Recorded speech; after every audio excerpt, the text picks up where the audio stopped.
Здравствуйте, меня зовут Слепцов Сергей, я сотрудник Якутского музея, и сегодня я расскажу вам о выставке, которая находится в нашей экспозиции. Она называется «Зашиверск 380» и посвящена такому легендарному поселению в Якутии, как Зашиверск или Зашиверский острог. В 1639 году, 380 лет назад, отряд русских служилых людей под начальством землепроходца Постника Иванова, открыв путь сухопутный на реку Колыму, основал на реке Индигирке, посередине этого пути от Якутска до Колымы, Зашиверский острог. Первоначально это была небольшая крепость, которая постепенно превратилась в административный центр обширного края от реки Индигирки до реки Яны. В таком вот виде, в виде небольшого острога, Зашиверск просуществовал около 100 лет. А в 18 веке, ввиду того, что Зашиверск находился на довольно удобном месте, и вокруг него кочевало множество юкагирских и ивенкийских племен, власти решили превратить Зашиверск в официальный центр Верхоянского округа. И именно во второй половине 18 века Зашиверск переживает свой крупный расцвет. Там находилось множество чиновников, комиссар, таможенный целовальник, казачья команда, большая церковь была там построена, а жилых домов там было около 200. Всего население составляло в конце 18 века, население Зашиверска, около 500 человек, что для того края было огромным поселением. В 20 веке архитектор Аполлоников создал вот такую вот реконструкцию гипотетического вида Зашиверского острога, таким, каким он был где-то в середине 18 века. Как мы видим, это было очень большое поселение, как я сказал. Но это поселение исчезло. Сейчас Зашиверска не существует, зато существует знаменитая легенда о том, что Зашиверск уничтожила черная оспа. С одной стороны это так, а с другой стороны не совсем. Дело в том, что исчезновению Зашиверска послужило множество факторов. Это и истребление соболей в этом районе, соответственно, населению стало нечем платить ясак. Это довольно сильная убыль местного аборигенного населения, не только из-за эпидемии, но и из-за откачевок в разные другие места, из-за каких-то миграционных процессов. А самое главное, в 1803 году, в начале 19 века, власти лишили Зашиверск своего официального статуса административного центра. В Верхоянск переехал земский комиссар, переместилась казачья команда, чиновники, купцы, вообще торговые связи, все переместилось в Верхоянск, и Зашиверск начал хереть. К середине 19 века уже,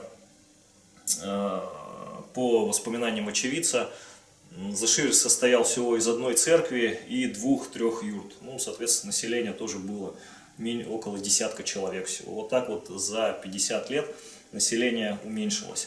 Ну а эпидемия оспы, она нанесла такой уже финальный удар, и население эти места окончательно оставило. Вот здесь вот, например, есть фотография местности Зашиверска на начало 20 века. Вот все, что от него оставалось, это, собственно, церковь и остатки нескольких построек, которые потом окончательно исчезли. Единственным сохранившимся свидетельством от города Зашиверска является такая вот деревянная шатровая церковь, Зашиверская Спасская церковь. Она представляет собой классический шатровый храм, и в данное время это единственная сибирская церковь такого архитектурного облика, сохранившаяся до наших дней. Сохранилось также устное предание, согласно которому эту церковь в 1700 году возвел местный мещанин Андрей Хабаров. В 1970 году правительство Якутской автономной республики решило передать эту церковь ученым. Была организована экспедиция Академии наук под руководством известного археолога, академика Окладникова. Экспедиция под руководством Окладникова разобрала Зашиевскую церковь, и частями они перевезли ее под город Новосибирск. В данное время этот архитектурный памятник можно увидеть в Академгородке города Новосибирска в музее деревянной русской сибирской архитектуры. Ну а здесь мы видим макет Зашиевской церкви, выполненный в 80-х годах 20 века по чертежам архитектора Ополовникова.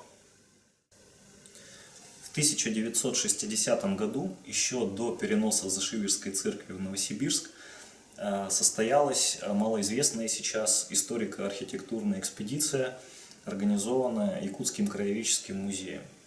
Возглавлял эту экспедицию сотрудник нашего музея Сыроватский. Себе в помощники он взял местного верхоянского краеведа, члена общества охраны памятников, учителя Стручкова. Вдвоем Сыроватский и Стручков обследовали местность, где находился город Зашиевск, исследовали церковь, тогда еще стоявшую на этом месте, сделали около 140 фотографий, несколько обмеров, которые можно видеть вот в этой витрине, несколько зарисовок, и написали вот такой вот отчет, который тоже есть в витрине здесь. Сделали план местности, то есть очень подробно исследовали эту территорию. А также ценным приобретением, сделанным экспедицией, явилась привезенная в Якутск печать Зашиевской Спасской церкви, которая также находится здесь у нас в витрине. Еще одним интереснейшим экспонатом, связанным с историей Зашиевска и Зашиевской Спасской церкви, является вот это вот хоруквь, церковное знамя.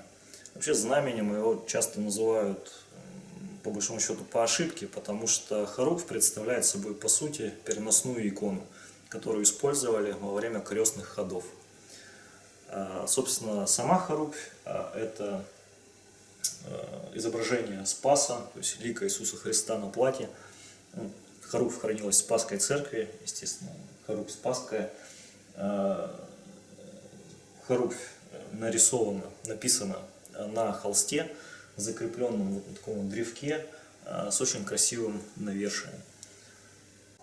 Андрей Львович Беркингов, географ, путешественник, побывавший в 1920-х годах в научной экспедиции на Индигирке, писал в своей книге: «В самом Абые, в церкви, хранилась величайшая святыня всех индигирцев, всех индигирских народностей, русских, якутов, ламутов, юкагиров, штандарт, хоруквь, нерукотворный Спас 17-18 веков, переданная из Зашиевской церкви в храм селения Майор Крест, что в 135 километров ниже Зашиевска, а затем сюда, в Абыйскую церковь.